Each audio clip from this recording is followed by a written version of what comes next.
So చూడండమ్మా, the snake and mirror అని ఒక లెసన్ రచించింది వైకు మొహమ్మద్ బషీర్ గారమ్మా. ఇది ఒక హోమియోపతిక్ డాక్టర్ కోసం చెప్తారమ్మా. ఇతను స్నేక్ ని ఆకస్మికంగా కలుసుకుంటాడు, దాన్ని చూసి భయపడతాడు. ఎలా తప్పించుకుంటాడు, పాము ఫుల్ భయపెట్టేస్తుంది, చుట్టుకుంటది. ఆ చుట్టుకున్న పాముని అతను దాన్ని ఆ పాము బారి నుంచి ఎలా తప్పించుకున్నాడు అనే కంటెంట్ అమ్మా. దాని మీద లెసన్ నడుస్తుందమ్మా. ఇందులో ఒక అన్మ్యారీడ్ పెళ్లి కాని ఒక హోమియోపతిక్ డాక్టర్ ఉంటాడు. రీసెంట్ గా అతను మెడికల్ ప్రాక్టీస్ డాక్టర్ కోర్స్ ప్రారంభిస్తాడు. అందువల్ల అతను ఒక చిన్న రెంటెడ్ రూమ్ అతను తీసుకొని ఉంటాడమ్మా. ఒక హౌట్ హౌస్ అంటే ఇంటి బయట ఉండే ఒక చిన్న ఇల్లు అంటారమ్మా. ఆ హౌస్ కి 2 కిటికీలు ఉంటాయి. ఒక టైలెట్ రూఫ్ పెంకులతో కప్పబడిన ఒక రూఫ్ ఉంటది. అది ఒక గేబుల్ సహాయంతో ఉంటది. మేపంతా బీమ్ సపోర్ట్ తో ఉంటది. ఆ ఇంట్లో పవర్ ఉండదు, ఎలక్ట్రిసిటీ ఉండదు, కరెంట్ ఉండదు. ఫుల్ గా జబ్బు పట్టిన ఎలకలు ఉంటాయి ఆ ఇంట్లో. ఇన్ఫెస్టెడ్ విత్ ర్యాట్స్ అంటే జబ్బు చేసిన ఎలకలు ఉంటాయి. ఆ ర్యాట్స్ చూసే వాళ్ళకి ఎలా ఉంటదంటే ఇతను ఆ ఎలుకలు కలిసి ఉంటున్నారేమో ఇల్లా అనిపిస్తుంది చూసే వాళ్ళకి. ఒక ఎండాకాలం రాత్ర మంచి హాట్ సమ్మర్, ఆ టైంలో ఇతను రెస్టారెంట్ చక్కగా భోజనం చేసి తిరిగి ఇంటికి వస్తున్నాడు. అమ్మ కరెంట్ లేదు కదా ఇంట్లో. కిరోసిన్ ల్యాంప్ వేసుకొని తన కోట్ నిప్పి షర్ట్ నిప్పి మొత్తం బేర్ బాడీతో ఆ 2 విండోస్ ఉంటాయి కదా ఓపెన్ చేశాడు గాలి కోసం. పడుకుంటాడు, నిద్ర పట్టదు, గాలి రాక. అందుకే వరండా బయటకు వెళ్తాడు చిన్న గాలి కోసం. కానీ విండుగాడు వెళ్ళిపోయాడు, వచ్చాడని విండుగాడు కూడా నన్ను వదిలేసి వెళ్ళిపోయాడు అని చెప్పి రియలైజ్ అయ్యి గాలి రావట్లేదని చెప్పి మళ్ళీ తిరిగి ఇంటికి వచ్చాడు. ఇంట్లోకి వెళ్ళిపోతాడు, చైర్లో కూర్చుంటాడు. అప్పుడు ఏమొచ్చి మెడికల్ సంబంధించిన ఒక బుక్ చదువుతాడు. ఒక లార్జ్ మిర్రర్ టేబుల్ పైన ఉంటది. సో ఒక ల్యాంప్ వెలిగించి చూస్తాడు. ఆ బుక్ చదువుతుంటుంటే ఆ ఎలుకలు శబ్దం ఇటు తిరుగుతూ ఉంటాయి. కానీ అతను ఇంకేమీ ఎలుకలు సౌండ్ అతనికి ఏమీ ఇబ్బంది కలగదు, ఎందుకంటే అలవాటు పడిపోయాడు కాబట్టి. డాక్టర్ వచ్చి ఆ తర్వాత ఇంట్లోకి వచ్చి ఆ మిర్రర్ కాస్త చూస్తాడు. తాను చూసి నేను ఒక బ్యాచిలర్ ని, నేను చాలా అందంగా ఉన్నాను, నేను రేపు నుంచి ఇంకా బాగా అందంగా ఉండాలి అనుకుంటాడు.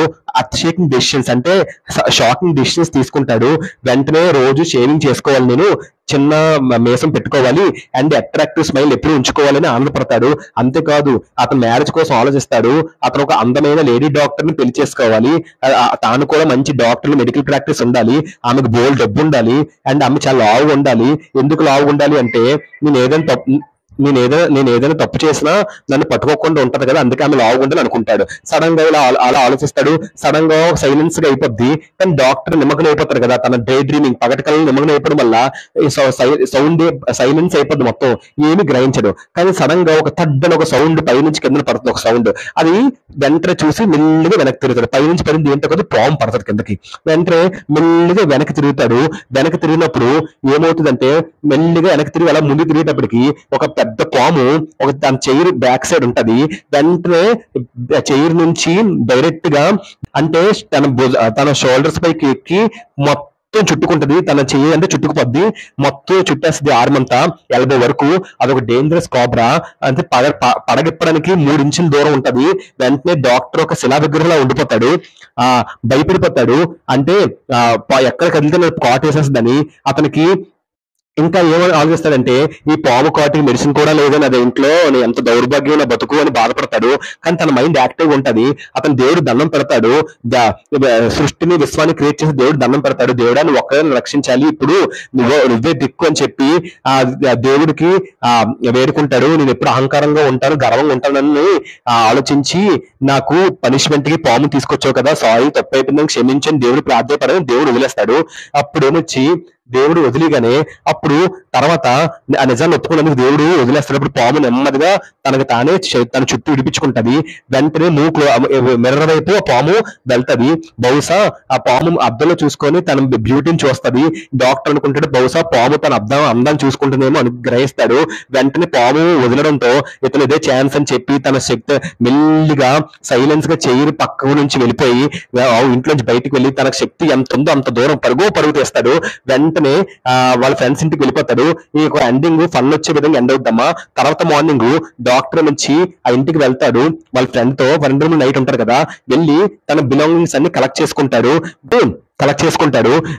సర్ప్రైజ్ ఏంటంటే ఆ రోజు నైట్ బిలాంగింగ్స్ అన్ని ఎవరు దొంగతనం చేస్తారో అన్ని దొంగతనం చేస్తారు, అతను బనీని మాత్రం దొంగతనం చేయరు. ఎందుకంటే నా మురికిగా ఉండడం వల్ల ఆ దీప దొంగతనం చేయరు.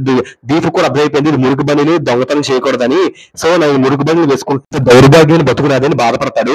ఇందులో మోరల్ ఏంటంటే ఈ story the snake and mirror lesson teachers should not proud of our self. మనకు మనం అహంకారంగా గర్వంగా ఉండకూడదు. We should know what ever one has blessings from God. దేవుడు మనకి ఎంత ఇచ్చాడో దాంతోనే సంతృప్తి పడాలి, దొరికిన దాంతో ఆనందపడాలి అనే ఒక నీతిని ఈ యొక్క మోరల్ ఈ యొక్క లెసన్ ద్వారా మనం తెలుసుకోవచ్చమ్మా. ఇది లెసన్. మీకు కనుక నేను చెప్పి ఈ లెసన్ కనుక అర్థమైతే, నా ఎక్స్ప్లెనేషన్ కనుక అర్థమైతే please like share and subscribe and share to your friends. Playlist లో నీట్ గా గ్రామర్ టాపిక్, మీకు ఏ గ్రామర్ టాపిక్ కావాలో సాయి చిట్టా గ్రామర్ టాపిక్ కొడితే వచ్చేస్తుంది. At the same time 9th CBSE lessons, 10th CBSE lessons, English సంబంధించిన టాపిక్స్ అన్ని కూడా నా ఛానల్ ఉంటాయి. నా పేరు కొట్టి అది కొడితే మీకు వచ్చేస్తుంది. So please share to your friends, subscribe my channel. Thank you so much. Thank you.